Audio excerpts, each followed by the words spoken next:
So I wasn't going to go here, but I am. Hurricane Katrina survivor. As she stated, this video is going to be of people telling their story of how they survived Hurricane Katrina, what they seen, what they went through, what all happened during the process of the hurricane. I remember like it was yesterday in 2005. I was 18 years old. They were showing all on the news that they were down there like unaliving people. They were looting. They wouldn't follow the rules. And come to find out, I watched this documentary on Hulu where they are showing people are telling the truth what really happened. They were not taking care of these people like they should have. They were mistreating them. They were only looking out for certain ones and then come back days later and rescue people. I'm not going to be able to talk through this video and pause like I normally do. As you can tell, I am losing my voice and it's getting worse as I talk. This video is for entertainment purposes and allegedly. I went to my mom. I said, Mom, come on, we got to go. If you Google the word Katrina, it means cleanse. I said, the Lord is sick of this city and he's getting ready to do something. We got to go. My little brother said, I ain't going nowhere. She always saying, go at this, going there, go at that. I ain't going nowhere. So he decided to stay for Hurricane Katrina. My mom and I and my daughter, we was in the jacuzzi when the storm came. He had to swim out the house. It was going to be him or the dog. In fact, the water was so high, he had to walk on across the street on top of the graveyard. See, because our obedience, it put us in a better place. When you disobedient, it allow you to feel a place that God didn't want you to experience anyway. I don't know who I'm talking to this morning, but you better be obedient to God. Great morning. I stayed for Hurricane Katrina at 35 years old. 20 years later, and it's my first time ever telling this story. The year is 2005. I'm 15 years old, starting my second week of 10th grade at Warren Easton. I'm just, busy worried about typical teenager stuff. It was our first jamboree coming up that week. We was playing St. Aug. It was supposed to be that same Saturday, August 29th. If I remember correctly, it was a few days before they started to tell us, they got a hurricane coming. It could be very bad. We don't really, we'll keep y'all updated. The day before, maybe a day or two before, is when they really started to tell us, all right, y'all, like, maybe y'all should start leaving. And just like any typical New Orleans family, I had never evacuated before. It was just something it wasn't completely necessary. Like, we never had a hurricane that actually wiped us out. So you'll be fine if you stayed. Make sure you got food and water. Get you some games to play, bunker down and ride it out. And at that point, even if you wanted to leave, it was like the roads was gridlocked, bumper to bumper. Like, the traffic wasn't going nowhere anyway. So even if you probably wanted to leave, it didn't make no sense. So it just so happened we were in a process of moving. I had stayed in the same house from when I was born to 15. We were moving. So a few days before that, we had just put all our stuff in storage because the house wasn't quite ready yet. So we was moving in with my grandmother for a couple weeks. So in my grandmother's house, it was me, my mama, my brother, my grandmother, and my auntie. She was the baby of the family. She still stayed with my grandma. 3 of my uncles decided they was gonna come ride it out over there too. So that's what we did. It's just so crazy how that shit really escalated like that fast. And my auntie Julie, like, we lost all the fucking footage. Like, we had the entire hurricane on video. She was just the type who always had a camcorder, always recording stuff. We were on my grandmother's porch the whole hurricane. We watched it pass. It was not that bad. I wouldn't say we was out there the whole hurricane, but we was outside for some of the, like, we was in and out the house. Like, it wasn't that horrible. For that damage to be like that, it was not the storm. I'm telling y'all. Like, y'all see the documentaries, y'all already know. So after the storm was over, we on the porch, and we start to see, the flood water. Okay, my grandmother porch had 4 steps to go up until you actually, like, got on the porch. So her house set up a little bit. So we, like, my uncle, he told me and my brother, I guess he was just giving us something to do. He told us to let him know when the water got to the first step. Water rose up a little bit. We went inside and told him, like, Uncle Robbie, the water at the first step. Same thing. Second step, third step, fourth step. The water is up to the porch. At that point, we go inside. We inside for a little while. My grandma had hardwood floors. You could see the water coming in through the cracks. Once it got to like our shin inside the house, I remember my grandmother sitting up on the back part of the sofa, like her butt was on the back part of the sofa. The water rising up to the sofa. My uncle's like, all right, we gotta pull the attic down. We all go to the attic. By the time nightfall, I could literally stick my finger down out the attic and touch the water. Not arm length, finger length. I'm so happy my uncles was with us, because it was me, my mama, my auntie, my little brother, and my grandma. We didn't have the strength to bust through the roof. It just so happened they had an X in the attic. They bust through the roof. At that point, we slept up there for that night. Nothing else you could do. Nowhere to go. Surrounded by water. It's hot. It's dark. Like, you could hear the helicopters passing overhead, but they can't see you. It's pitch black. I guess eventually we fell asleep. The next morning, we wake up. My uncle's, trying to come up with a plan, seeing like what we're gonna do, because obviously nobody coming for us. They said a prayer, and after a little while, we looking around, they had an empty boat just floating by, like not too far, like just an empty boat. Just, I guess it was in somebody's yard and the water took it, and it just so happened to pass by us. My uncles, they swam to that boat, and they told us they'd be back. They had to go find higher ground. You wouldn't believe how close higher ground was to us, and it wasn't even fucking flooded. When I tell you the water was up to my ground, well, I already know the water was up to her roof. 2 blocks away, they had a little water, probably like ankle length water, but the water was not over the houses. But you know what type of neighborhood that was? My grandma stayed 2719 New York Street. That's right off of Franklin Avenue, right, like a few blocks away from Rouse's. You know that neighborhood back there by the lake. You know who houses that was. You know who houses didn't get flooded. So they came back with the boat, brought us to 2 blocks away. Everybody who stayed in the area, I guess that's what the common ground was at. Everybody knew to go to Rouse's. Word them out. Meanwhile, my uncles got back on the boat and went, through the neighborhood to see who else they could bring over there. Like real neighborhood hero type shit. Yo, everybody was in Rouse's parking lot. They then had them broke up in there. Got some barbecue grills. Got some food out. Went to grilling. When I tell you, I will never ever forget that pork chop sandwich I had in Rouse's parking lot. I don't know who grilled me that sandwich, but that was the best pork chop sandwich I ever had in my life. So I've been telling my Hurricane Katrina story for 20 years. I never thought to record it. It would have saved me a lot of breath. I see a lot of people recording their stories and putting them out there. I just want to get y'all mine. I just want to add, through the whole situation, nobody ever sat us down and asked us if we was okay. They just expected us to just go with the situation how it was going. Whoever live here now, I'm sorry. But I'm from the Ninth Ward. This is the house 2424, where I spent majority of my childhood, or the parts of childhood that I remember, right in this house. But we moved, right? So when Hurricane Katrina hit, I stayed in Chalmette on Oak Tree Lane, around the corner from Plantation, the Village Square, right around the corner from the Circle. So August 29, 2005, Hurricane Katrina hits.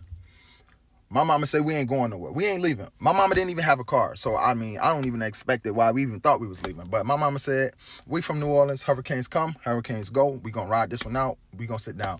And that's after the fact, Mayor Ray Nagin got on TV and said, if y'all stand, write y'all names on y'all arms, on y'all doors, y'all ages, y'all birthday, because y'all probably not going to make it. But we stayed, right? The police came around that morning. They had their blaring their sirens on their little go inside. It's a curfew. Hurricane about to hit. Go inside, right? So we inside. It starts raining. Boom. All right, rain. right? Water start growing crazy out of nowhere. 2 feet, 4 feet, 6 feet. Y'all see that line, right? That's where the water stopped. It came through the window, came through the doors. That's where the water stopped. 17 feet of water. Everything under that drowned. Everything in my hood, everything under that line did not make it. When we went to the convention center, people that was close to the levee said they heard the levees explode, or they heard loud bangs, or they heard. Anyways, and I believe them. Because there's no way. Next door, right there, our neighbor, right? We bust down her wall because we knew she was elderly. We bust down her wall. She had animals. We bust down her wall to try to get to her, and also to try to get to the other apartment where it was higher ground, right? But none of us could swim. I couldn't swim. I was crying. Mama. Listen, everybody in the house had to uplift me because I just knew we wasn't going to make it. But 4-5 hours later, we sitting in 17 feet of water, scared, when help gonna come, right? Imagine seeing a boat come through your hood. They come pick us up in a boat. They tell the lady, oh man, we can't take no animals with us. So she decided to stay. With her animals. I have no idea if she made it out. I have no idea if anybody came back for her. I just left CF Raleigh. If y'all ever been to CF Raleigh, listen, I was ready to go to Chalmette Middle. I just knew I was about to play basketball. I just knew I was about to play trumpet. I just knew I was about to be in a band. Hurricane Katrina stopped all that. Changed my life forever. Changed our lives forever. The New Orleans that you see now is a skeleton of the New Orleans that what was before Hurricane Katrina hit. And it took what was or what could have been away from all of us. So the people came through in the boats and they got us. We going through saving other people in the water. We seeing bodies. We seeing animals. We seeing snakes. We seeing all kind of stuff in this water, right? They took us to Chalmette Hospital. Where we had to sleep on top of the hospital because, they had the patients. They had to move the patients in. So as we went into the hospital, we seeing sickly patients. We seeing old patients. We seeing everybody like literally on their last breath, in this hospital. And they took us to the roof where we slept at and they gave us food. So this is where they took us after we left the hospital to St. Bernard Sheriff's Office, prison, right? So imagine being in this situation. You just lost everything. You just seen your whole hood swallowed up by water. Now you were in the presence of inmates with your mom, your little sisters, right? But in this area, it wasn't that flooded, maybe like 2-3 feet of water. So people was able to go in like stores and stuff to get things that they need to survive in this situation. The news would call it looting at this time, right? So me, my brother, my sisters, and my mama, we go in the store. We try to get some stuff. Imagine coming out the store just trying to get stuff to survive, and you got cops pointing pew-pews at you and your family, telling you to put stuff down, put it down, put it down, put it down, put it down. When you in a situation like, I was not about to eat the spaghetti they were serving in this place. I was not. Shout out to my homie Ray, his sister Macy, and his sister Chelsea. Ray was killing that spaghetti, man. They moved to Minnesota after this. If y'all see this, man, holla at me. But I was not eating that spaghetti. My mama wasn't. Listen, so we was trying to get some stuff to survive. So I know y'all heard bad things about what happened in the Superdome and people that was being unalived by other people and cops and stuff. That's all true. That's all true. It was really a tough situation to be in and seeing or hearing about. So after we left there, we went to the convention center, where they gave us food and they looked out or whatever as best as they could. But we didn't have it as hard as the people in the Superdome did. And I always say thank God, because I was with my mom and I was with my sisters. And I wouldn't want, as a 12-year-old child, I wouldn't have wanted to be in that situation with them going through that. So like I said, we went to the convention center. We was there for a couple days where my mama met this nice, lovely couple from Arizona, Pastor David and his wife, Pastor Diana. They lived in Mesa, Arizona. My mama came to us, say, look, I met these people. They want to, make sure we straight. We moved to Mesa, Arizona. And talking about culture shock, I should make this a part 2 because this has nothing to do with Hurricane Katrina. But in hindsight, it does. Because when I moved to Mesa, Arizona, and I started going to school out there, my accent and how I talk was completely different from even now. Like, I'm talking about ninth ward, like, I'm trying cold drink. I'm trying to listen. I'm trying to tell you. So when I'm out there, people, oh, you a refugee. Oh, you dirty. All kind of stuff like, oh, you was in that hurricane. So now I'm fighting. Listen, man. That's a whole part 2, man. Like, comment if y'all want to hear about my life in Arizona. Long story short, Hurricane Katrina was a terrible situation. And like I tell everybody, you will never be able to imagine the things that we seen, the things that we smelt, the things that we had to deal with at the time in a country that still to this day don't really care about us. So we on the interstate. The next day, 4 ambulances come on the interstate, picking people up. So we load up in the ambulance. The ambulance take us to the Superdome. Get to the Superdome, now we gotta walk through water again. We drive, we gotta walk from the ambulance to the Superdome to get in. So they searching at the door. Got some smoke on me, got the yay on me, and got the ooh-wee on me. So stashed the smoke, kept the ooh-wee, kept the yay, because I'm about to go in here with this yay. Get to the door, they search.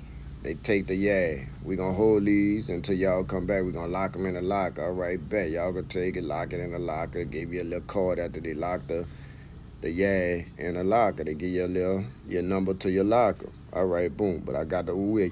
I tucked that in the stash. Get in the Superdome. So when we get in the Superdome, we get in section 100. When we in 100, everybody take a seat. Everybody sit down. People that was tired start fall asleep. Everybody get their rest. The men stayed up. Well, 2 of them slept, 2 of them stayed up. We got to be on guard. 2 gonna watch guard, 2 gonna sleep. Then they turn to watch guard, they turn to sleep. So the next day we get up, I go on the football field, go behind the field goal pole, and grab the cushions off the wall. They were stuck to the wall like Velcro. So I grab a couple, my brother-in-law, my cousin, we all grab something. So now we put them, we got about 12 of them. We put them on the 50-yard line, put them all together to make one big old king-size, California-size bed. So now the family come from the seats, get on the floor, now they can lay down and get them some sleep. So while they laying down getting some sleep, me and my brother-in-law, we go searching the Superdome for some food. So we go in on the suite, all the suites upstairs, we find chicken, shrimp, all that. Fried chicken, fried shrimp, because they had the preseason, game, so they still had food, cold drink, all that. We grab all that out of there. Soap, everything, we grab all that. So now we go back to the family, everybody's straight, we all right. Bam, get some sleep. Next day, wake up. We leave the Superdome. Me, my brother-in-law, and my uncle. My dad and my cousin stay. They got to stay there and watch the women. We gone. We trying to go back to the house to see what we could get. It's probably like 3 days done passed, 3-4 days done passed. We thinking we go to the house to see what we could get. So now we walking back to the house. And the house is on, my mama stayed by Elysian Fields and 610. So we about to walk from the Superdome to Elysian Fields and 610. We walking, go through the quarters first. Got people partying on their balcony. They give us water, give my uncle a bill, give us water. A couple of little bags of chips, some stuff. So boom, we get that.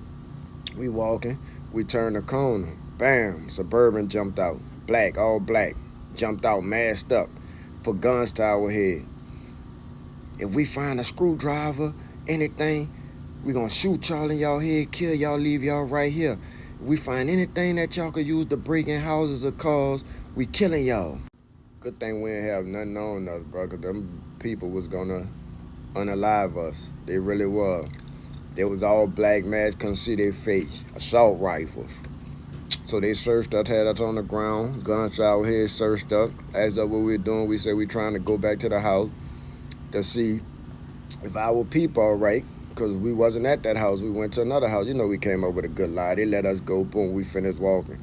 So we hit Claiborne under the bridge. We see so many unalive people floating in the water. We pushing unalive people from by us, you know, scared to death.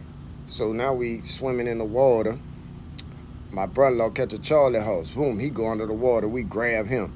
So now we holding him swimming. Me and my uncle, I catch a Charlie horse. Boom, I go under. So now my uncle both of us hugging him. He holding both of us swimming.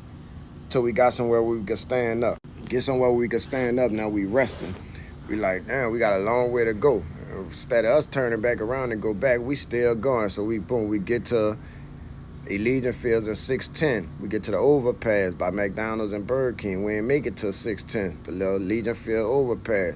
So we coming out the overpass, the water too deep. We not about to swim no more. We already catch Charlie Ho. We try to swim to the house, we gonna die. So Marion in the canoe come. He come, we take turn, I get in the canoe. It flips over. Brother get in the canoe, flip over. Uncle get in the canoe, flip over. We like, man, we ain't gonna be able to get in there. So now we stuck on the bridge again. Like, damn, we stuck on the bridge again. So now, but as we walked from the Superdome to Allegiant Field, we saw so many people unalive floating in that water, bro. Like, it was unreal. Man. But yeah, so we on the bridge. So a man in a boat come get us a nice sized boat. We go by the house, see that the house underwater. We can't do nothing. He put us back on the same bridge that we was on from the get-go. We back on there. But I put my car on the interstate. I got my key, so now I'm going to the car. Get in the car, we going back and forth. East, west, 610. Instead of me going I-10 and keep going toward the Superdome, I'm trying to go 610 because I ain't eating a couple of days. I'm hallucinating. So, boom, nobody ain't telling me go I-10. I'm instead of trying to go 610, then I'm trying to go Louisa, 610 Louisa. So they got a car coming through the water. So I'm like, shit, if that car can ride through the water, we can ride through the water. We going to go around that way, get on the bridge. Ooh. I try to ride through the water. Boom, car cut off. We jump out, push the car out the water. Now the car broke. Lift the hood, we trying to start it up. Ooh, it ain't working. Close the door, lock it, put the keys in my pocket. Now we back in square one. So now we got to get back to the Superdome. So we stayed on the bridge that night because it had got dark. The next day, an 18-wheeler come, young dude. Took an 18-wheeler from somewhere. And it's probably, before that, we walking towards the east, Louisa way, because we about to go see if we go where that car come from. But now we see people coming from that way walking through the water. They telling us ain't nothing back there, come back this way. So when we coming back, we walking, there's a group of people, about 20 of us. And all we hear is splashes. Look, everybody look. Lady scream, gator, gator. Somebody got grabbed by the gator, went underwater, didn't come back up. I'm like, oh Lord. So everybody running through the water now trying to get back to the bridge. Boom. We get to the bridge, we're on the bridge. That's when the dude come with the 18-wheeler, with a trailer. But they ain't have it was just a flatbed trailer. So now everybody got on that trailer and we all hugging each other, holding hands. He take us back to the Superdome. Now this where stuff got real. When we went back to the Superdome for the second time, my mom and them still there. Boom, we get back in the Superdome. They still in the Superdome. We get back over there. Now this when stuff got serious. Man, this when it got serious. So we back in the Superdome, go back. Where y'all been? You know how mom is. Where y'all been? I told y'all don't leave here. Blah blah. Told y'all don't effing leave here and all that. She fussed at us for about 10 minutes. We listened to it. All right, it's over with, ma. We made it back safe. Cause I was worried about y'all. Blah blah blah. So after we get back, she fussed yeah. So now it's survival mode. We starving. We starving now. No more food, no more nothing. It's been about 5 days. They been in the Superdome because we left for a day or two. I know I said I wasn't going to be able to really talk in this video, but I do want to chime in and say I remember a lot of people were saying they feel like that they blowed that levee up. Some people said they don't feel like that levee broke, because some people from down there were saying they heard like a loud noise that sounded like a bomb or explosion, and it wasn't long after that water started flooding certain areas. And then to hear him talk about it and other stories of people saying there were bodies floating all in the water, babies, older people, adults, animals, and the smell was like just horrible. I can only imagine what they went through. And like I said, I'm praying for everyone that lost their lives, the people that survived it, and still dealing with the trauma to this day. I pray everything is great for them and they are doing well. This is like, listening to these stories are so sad that it literally brings tears to my eyes, because I only can imagine. Here's Exact Family. Katrina survivor. Going on a marking of 20 years, coming to 29. I was 16 at the time. Lived in a 9 wall. Went to Georgia Washington Cove. I was in the 10th grade for a week and some change. Katrina happened on a Monday. I believe it was on a Saturday or Sunday. I believe it probably was Sunday. My mom waking us up saying National Guard came to the door saying we had to get out of the 9 wall. It was mandatory that we leave out our house. We lived on Piety, the street that was in front of Desire, coming towards Louisa, and we stayed 1 block from the Pink Building and Bindemans. If you know, you know. My mama had 5 kids. She was a single parent. We had to leave. She didn't have no car. Mama didn't have a car at the time. So we was riding the RT, the city bus. We left from the 9th ward and we went to my grandmother's house on Carrollton and Banks. She stayed a block from Jesuit.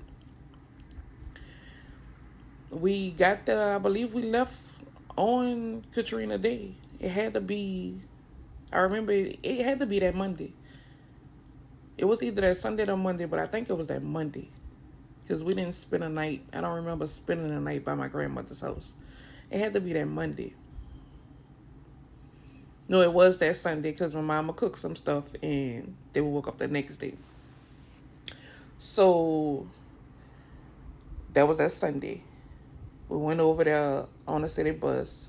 Other family members came. If you're from New Orleans, you know it was called a hurricane party. So if certain people gonna come to your house or whatever for a storm and ride it out with you, that's what we call a hurricane party. So Monday, August 29th, all the kids, everybody was on the porch outside. Because of the strong winds that they did have, the power had to went out. So we all outside enjoying the breeze. I mean, no hard storms, no flooding, no nothing. That's why a lot of people keep saying, like, if you wasn't there, you didn't know. It was no Katrina did this, Katrina did that. No. Katrina brought she knocked out some power. She brought a little sprinkle here, a little sprinkle there. Brought a little hard shower there. But it wasn't nothing more than that. Because we was literally on the porch and outside for the storm. If you was here, you would know. And us people that was here, we all gonna say the same thing. It wasn't Katrina. It wasn't the hurricane. It was New Orleans and the government. Let's just keep it real and be honest. So as we sitting outside, I can remember my mama. I mean, it is what it is. Y'all know the adults be drinking for the hurricane parties. The kids be chilling. And doing what we do. Be kids. But I can remember my mama saying she seen water in the street. Okay, that's nothing. A little street flooding, cool. But then she went to timing. Every time you look around my mama, they had water here, the water there. So she seen the water come onto the bank, onto the sidewalk from the street. It was another couple of hours went past by, and this was after the storm happened. It's still daylight outside. We all standing outside. This was after the storm happened. This going into sunset. 3, 4 o'clock in the evening type situation. So she was like, I see water. Water keep coming. Like, where does water coming from? And it wasn't coming fast. It's hours and hours passing. It took for her to say the water didn't made it to the first step. My grandmother had 3 steps to her porch, and then you step into the house. And it wasn't no big tall steps. It's just 3 steps to the porch where you go up to get on the porch, and then you step into the house. She said, the water that came to the first step. Now, if this water keep coming, I know something wrong then. So it's going into nightfall. You know, it's getting a little dark outside. I ain't gonna say heavy nightfall, so it ain't too late. But it's getting a little darker. Water came to the second step. My mama voiced her opinion on it. And us being kids, we ain't really paying no mind. And again, it was adults. My mama not an alcoholic, but when hurricane time come, you know, even the kids might get a swig of a daiquiri or something like that. Baby, people nerves be bad. Anything happen. So she was drinking. So we paying our mind. We listening to her. We were really not listening to her. And she said the water to the second step. Nightfall coming. We're already out of power. We only got radios to really listen to stuff. Some people phones still working, but then it's starting to go like out. Everybody phones going out, miscommunication, I'm not communication, like the satellites and stuff like that. Like your phone system is not working. And this is Nokia's and Nextels, and this ain't no high-end phones at the time. I mean, it was around that time, but this is what we had to use. So it's getting dark. So we get ready to lay down for us, the kids. Everybody is getting laid or whatever. We didn't have a day feel. Again, it really wasn't no water like that until it came like to the second step. So we thinking that's gonna be the only result. You know, it's gonna go down. Like, dang, it's really flooding around here. We get waking up. I think like we out in the morning, and we on floors. People, well, it was the family, so we all laying around my grandmother's house. Or wherever you fall at, that's where you laid at. It's a hurricane party. Like, it ain't no designated sleeping spot. But I do remember us being on the sofa. And when we got waking up, we literally can stick our hand off the sofa and touch the water because it was in the house. Once we did that, everybody went to panicking a little bit. Like, where this water coming from? It didn't mean it all the way in the house. It's gonna keep coming. Is it gonna keep coming? Like, everybody questioning it. Of course, the kids got all type of questions. Adults don't have no answers. So we just didn't know. So it took the men in the house, which is my brother, my cousin, my uncle. It took the taller guys, I'm gonna say, in the house. My brother was like 6 feet, 1 or 2, something like that, 2, 3. So it took them to walk outside. I remember them going in my grandmother's backyard. If you know about the Carrollton area, stayed in Carrollton, on Carrollton and Banks, across from the Jesuit. You know, Jesuit was the big old boys' school. They had, her next door neighbor had then left I want to say a kayak, with a canoe, not a kayak, I'm sorry, a canoe with a note in it. Again, it's Katrina. Them people left a note in a canoe and said, because they had a second boat with a key, a bigger boat. They said, if you need this boat, take it. No problems. Don't think about returning it.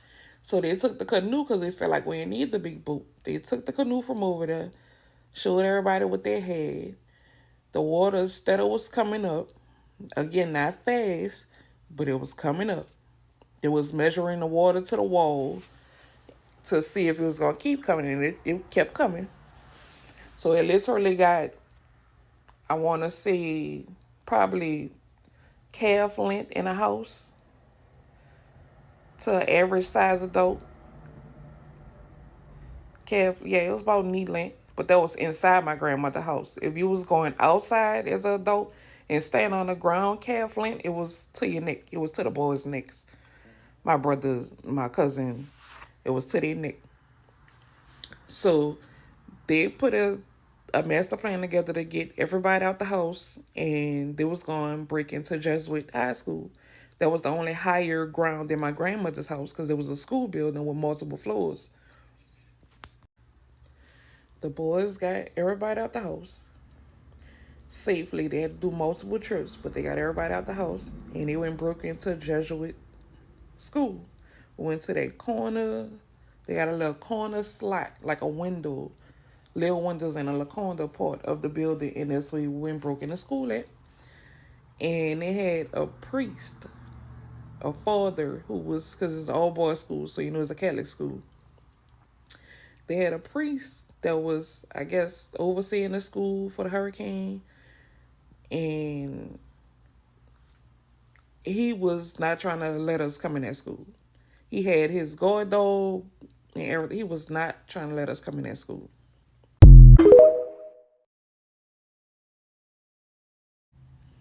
So the priest, again, was not trying to let us come into school.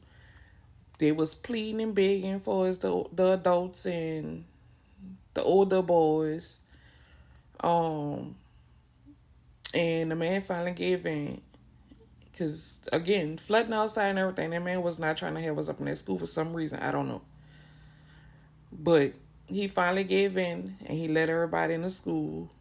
They took us through that window where the man was guarding. Because I guess once he heard them break the glass, he came to the window. He let us in the school. Through that window, everybody had to go through that window. So my brothers, just like, I mean, y'all probably gonna hear multiple stories saying whoever had a boat went and saved other people. That was my brothers and my cousins too. They definitely got our family in their school first, the higher grounds. I think Jesuit had about 4 or 5 floors, if I'm not mistaken. I don't know, I was 16. But we ain't had no water at the top of the building. So it was good at the rest of the floors. So the boys was going back and forth up Carrollton, getting as many people as they can. So they was tired enough to let somebody else get the boat and continue on bringing people back and forth to the school. So that's what they did. Once we got into school, it just hot. Everybody aggravated.